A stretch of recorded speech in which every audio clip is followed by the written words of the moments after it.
Oke, mungkin saya mulai aja presentasi aplikasi saya.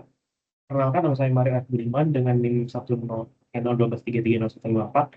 Di sini saya akan mempresentasikan tugas besar saya, yaitu aplikasi bernama Sapora, yang mencakup aplikasi pencatatan keuangan mahasiswa. Oke, saya mulai aja mungkin. Latar belakang masalah yang saya ambil untuk menggunakan aplikasi ini adalah bahwa mahasiswa itu sekarang sulit mencatat keuangan. Kenapa begitu? Karena di kehidupan kita sehari-hari, kadang kita mengeluarkan uang atau uang masuk pada kita itu cuman lewat-lewat aja. Jadi nggak ada pencatatannya. Kalau misalnya juga pencatatan secara manual, kadang kita lupa, kadang nggak konsisten. Nah, dari masalah itu, saya kepikiran untuk membuat aplikasi untuk menyelesaikan masalah tersebut. Aplikasi Sapora ini dibuat sebagai solusi pencatatan keuangan yang bisa digunakan kapan saja, di mana saja, dan aplikasinya sangat simpel. Nah, untuk tujuan aplikasinya sendiri, ini adalah pencatatan harian keuangan, lalu saldo real time kita, jika kita memasuk memasukin data pemasukan kita secara live, lalu kategori transaksi dapat diatur menyesuaikan pemasukan dan pengeluaran dari mana saja pengeluaran dan pemasukan tersebut. Lalu ada laporan bulanan, dan untuk aplikasi ini sendiri, saya sudah menerapkan nilai-nilai PBO yang sudah diajarkan. Oke, batasan dan scope sistem. Yang pertama ini adalah platform. Platform sendiri, ini saya sudah deploy menggunakan PSL. Berarti aplikasi ini udah berjalan di web browser dan di mobile browser. Jadi nggak perlu instalasi khusus, tinggal menggunakan link saja, aplikasi ini sudah dapat berjalan dan dapat digunakan. Untuk penyimpanannya sendiri, saya nggak menggunakan um, backend, Firebase, atau API eksternal. Karena untuk penyimpanan aplikasinya sendiri, itu tersimpan lokal di indeks DB browser. Untuk role dan fiturnya itu saya menggunakan satu aja, yaitu user atau mahasiswa sendiri, yaitu fokus sistemnya adalah penyatuan transaksi, kategori, dashboard, dan laporan bulanan. Saya lanjut ke role penggunaan dan alat utama. Yang pertama ada registrasi, lalu login, lalu ada dashboard, transaksi, kategori, yang mana fungsinya untuk kita mengatur kategori pengeluaran pasukan, lalu ada laporan, dan logout. Nah, saya lanjut ke fitur utama. Autentikasinya yang pertama adalah registrasi akun, login user, logout, lalu password disimpan dalam bentuk hash. Untuk transaksinya sendiri, untuk fiturnya ada tambah transaksi, add transaksi, hapus transaksi, lalu filter berdasarkan tipe, kategori bulan, dan tahun. Untuk keuangannya sendiri, di sini ada dashboard saldo, ada total pemasukan, total pengeluaran, laporan bulanan, kategori pemasukan, dan pengeluaran. Untuk teknologi yang digunakan sendiri, framework UI-nya saya menggunakan Flutter, untuk bahasa pemrograman Dart. Lalu untuk penyimpanan data yang lokal tadi, saya menggunakan Hive and Hive Flutter. Lalu untuk passwordnya sendiri, saya menggunakan hash.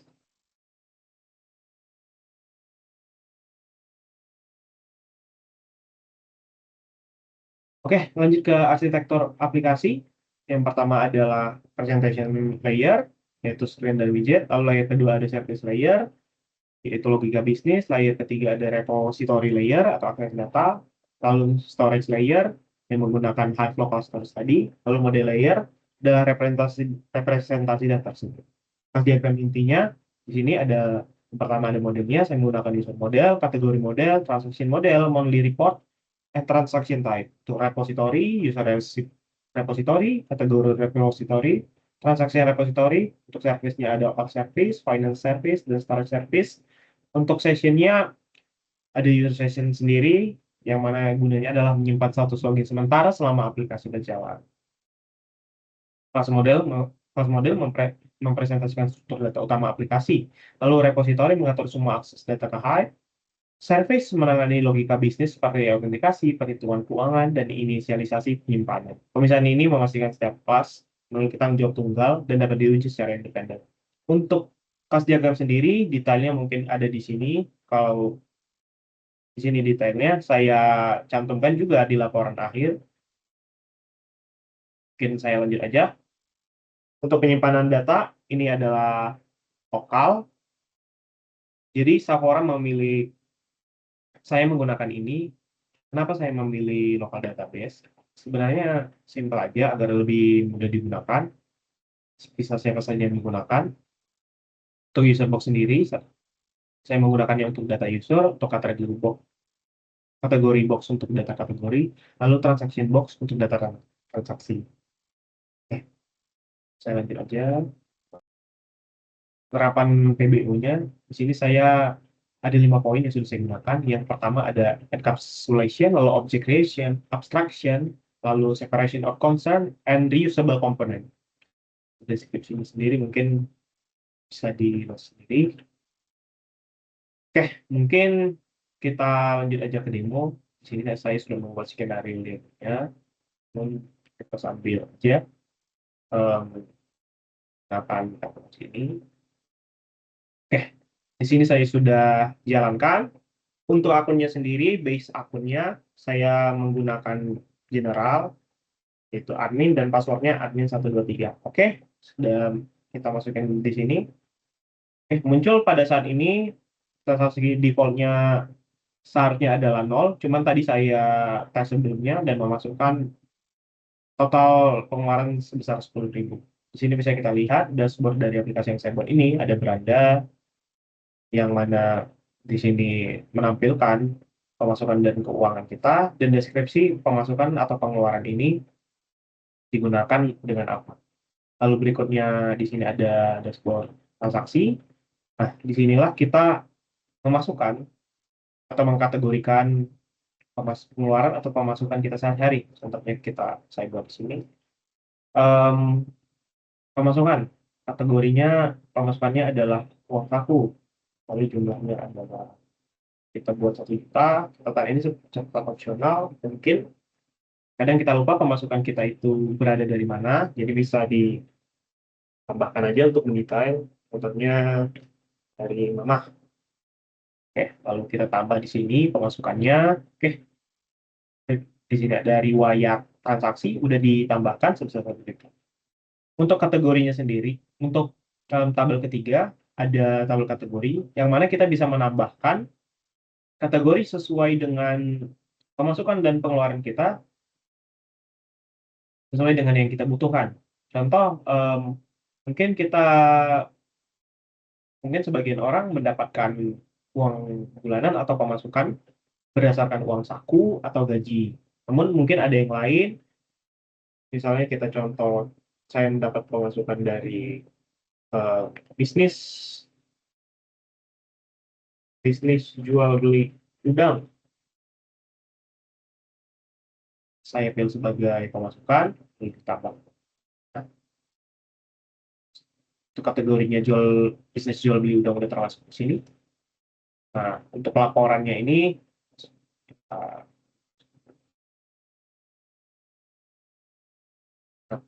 untuk laporannya di sini sudah berhasil, yang mana tadi sebelumnya saya masukkan pengeluaran sebesar 10.000, lalu saya masukin lagi pemasukan sebesar 1 juta, dan pada tampilan home-nya sudah terlihat di sini saldonya adalah 990.000. Oke, lalu untuk demo terakhir, kita coba untuk logout daripada web ini. Oke, untuk demonya mungkin udah selesai. Kita lanjut lagi. Wait.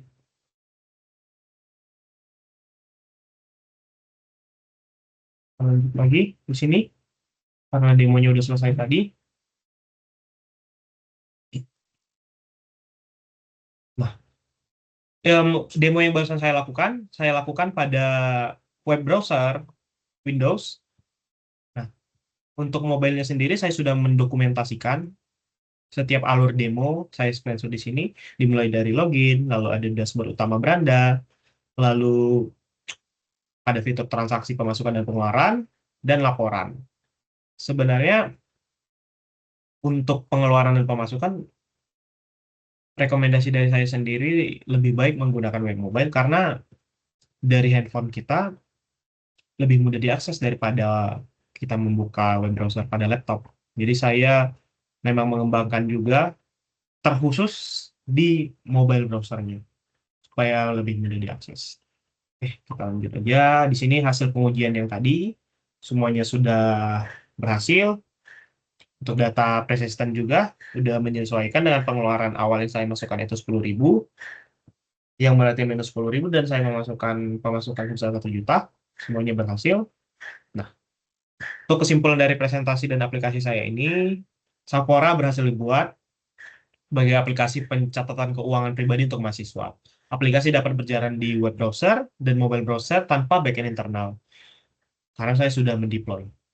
Fitur utama seperti autentikasi, dashboard, transaksi, kategori filter, dan laporan bulanan berjalan sesuai kebutuhan.